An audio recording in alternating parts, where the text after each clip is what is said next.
Olá, queridos alunos, tudo bem? Seja muito bem-vindo, seja muito bem-vinda. Eu sou o professor Guilherme Correia e vou trabalhar com você aqui os principais assuntos do teu edital em processo civil para você conseguir a aprovação nesse concurso TJ Paraná. E claro, para conseguir essa aprovação, você sabe, concurso de técnico tem que gabaritar o maior número de questões possíveis. E processo civil normalmente é uma prova que o pessoal não vai muito bem, principalmente o pessoal que está fazendo o cargo de técnico, mas não estuda direito com recorrência. Então talvez possa ser aqui o diferencial. Talvez aqui, se você conseguir gabaritar, pode ser que você chegue muito próximo ou até, quem sabe, consiga a tua aprovação, beleza? Então vamos garantir aqui que você vai conseguir essa aprovação. O teu edital em processo civil é um edital tranquilo, porque trata de atos processuais e juizado especial. Olhando para as provas passadas que CESP fez nesse nível de concurso, ela foca mais em atos processuais do que em juizados, pode ter certeza.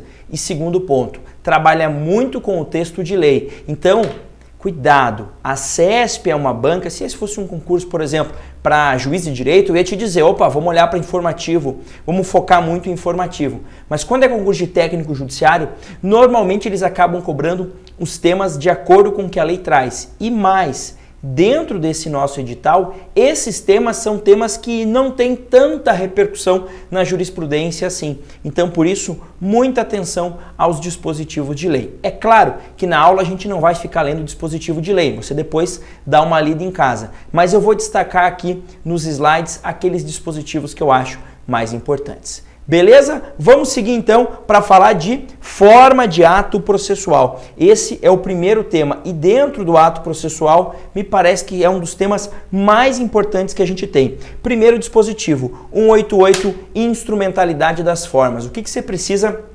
compreender aqui para não errar na tua prova? Você precisa entender o seguinte, gente, ato processual não depende de forma específica em lei, salvo se a lei disser especificamente que tem um ato, uma forma, desculpe. Ou seja, se não falar nada, eu não preciso respeitar nenhuma forma, salvo se a lei expressamente disser que tem uma forma para respeitar. E muita atenção aqui.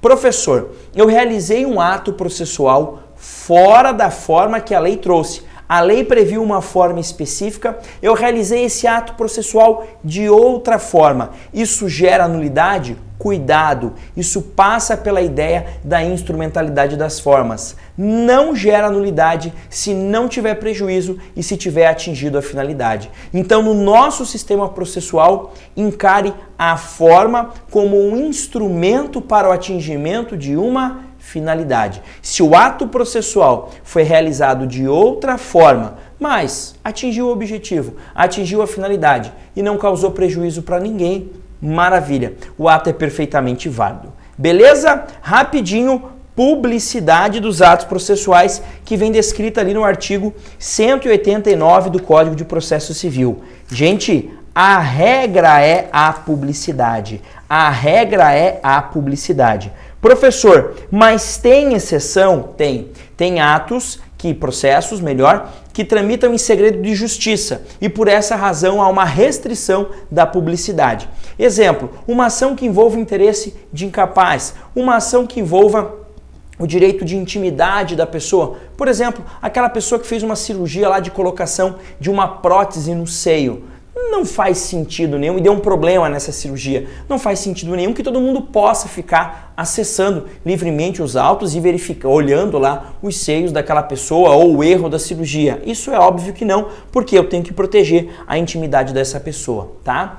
Nesses casos, quando você tem essa restrição de publicidade, as partes podem consultar, os advogados podem consultar, o juiz, o Ministério Público, mas terceiros não, salvo se houver prévia autorização nesse sentido. Então, por exemplo, numa audiência em que há segredo de justiça no processo, você não pode acompanhar. Numa outra audiência, você pode acompanhar, porque a audiência é pública. Numa sessão de julgamento do tribunal, da mesma forma. Recentemente, eu fiz uma sustentação aqui no Tribunal de Justiça do Paraná, sustentação oral, num caso que envolvia direito de família. O que o desembargador solicitou? Que todo mundo se retirasse da sala. E só ficou lá eu e o advogado da parte contrária e, claro, os juízes ali que iriam trabalhar naquele caso lá. Beleza? Terceiro ponto, palpite para a tua prova de domingo. Prova tá aí, mas dá tempo de estudar, tem que se dedicar. Negócios jurídicos processuais, artigo 190, tá? Gente, vamos lá. O que é isso? Negócio jurídico processual é como se fosse um negócio jurídico, né? É um contrato, um negócio jurídico, mas para definir regras do jogo processual. O processo é sim um grande jogo, uma grande batalha de estratégias ali. E tem regras pré-definidas, estabelecidas pelo legislador, no nosso caso aqui, pelo CPC. Mas pode ser que eu e a outra parte não gostemos, achamos que aquela regra que está estabelecida pelo legislador não é adequada. Nesse caso, a gente pode escolher, eleger regras específicas. E quando a gente faz isso, a gente acabou de fazer um negócio jurídico processual. Beleza? O que o 190 vai dizer? Coisas que você não pode esquecer de jeito nenhum para a tua prova, tá? As pessoas têm que ser, as partes que celebram esse negócio jurídico processual, têm que ser capazes e os direitos precisam admitir, precisam autorizar a autocomposição, ou seja, direitos disponíveis. Segundo ponto, essa avença, esse negócio, esse contrato pode ser celebrado durante o processo ou até mesmo antes do processo. Terceiro ponto importante aqui, tá? Ele envolve flexibilização a respeito daquilo que as partes irão fazer. A lei vai dizer sobre ônus, deveres, poderes e faculdades das partes, ou seja, eu e o réu pactuamos alguma coisa que envolve diminuição do prazo para recurso. O prazo de recurso é meu, o prazo de recurso é da outra parte. Podemos mexer nisso? Podemos. Agora, podemos mexer no prazo que o juiz tem para sentenciar? Aí não, tá? E quarto ponto. Professor, isso é muito em prova. Para que o negócio jurídico processual seja válido, preciso de homologação judicial? Não. Por quê? Olha o que diz o 190 no parágrafo único desse artigo. De ofício ou a requerimento, o juiz controlará a validade das convenções previstas, nesse artigo, recusando-lhes aplicação somente nos casos de nulidade ou inserção abusiva em contrato de adesão, tá? Ou em que alguma parte se encontre em manifesta situação de vulnerabilidade. Regra, então, o negócio jurídico processual é válido, não depende de homologação judicial para surtir efeito. O que o juiz faz é simplesmente controlar a validade disso. Se ele achar, mesmo de ofício ou provocado, que aquilo não pode valer porque uma das partes é muito vulnerável, porque é uma inserção abusiva num contrato de adesão, aí ele pode dizer, não aplico as regras do procedimento que vocês quiseram mudar. E aí aplico o quê? Aplico as regras já existentes na legislação. Beleza?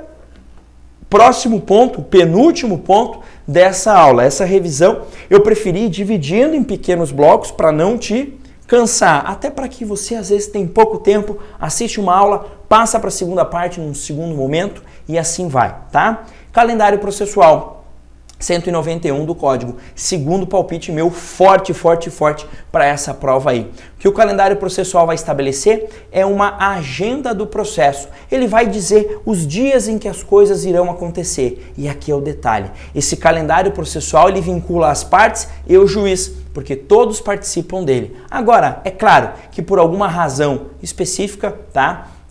Pode ser que o juiz não cumpra o calendário. Por exemplo, o juiz se comprometeu a sentenciar em tal dia, mas esse juiz foi afastado por alguma razão ou teve alguma doença e está de licença. Provavelmente, nesse caso, obviamente, não irá cumprir com isso daí. Agora, o que tem aparecido muito em prova e você tem que cuidar é o seguinte. Professor, foi determinada a realização de uma audiência, por exemplo, lá no calendário processual.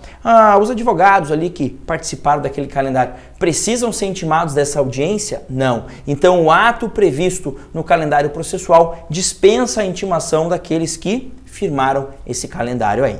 Fechou? E, por fim, uso da língua portuguesa, gente, tá? Às vezes isso aparece em prova, não é mais a expressão usada pelo código, mas aparece assim que é o uso do vernáculo, é isso aí, o uso da nossa língua oficial, que no caso é o português. Professor, mas eu não posso juntar um documento, por exemplo, redigido em língua inglesa, francesa? Até pode, mas isso tem que passar por tradução juramentada ou pelas vias diplomáticas. Em resumo, dentro do processo, se você juntar algum documento em língua estrangeira, ele deve ser traduzido para o português. Beleza? Matamos aqui essa primeira parte dos atos em geral, parte super, ultra, mega importante para a tua prova. Se cair questão daqui, vejam, em 10 minutos a gente conseguiu matar o tema para você. Um grande abraço, bons estudos e até mais.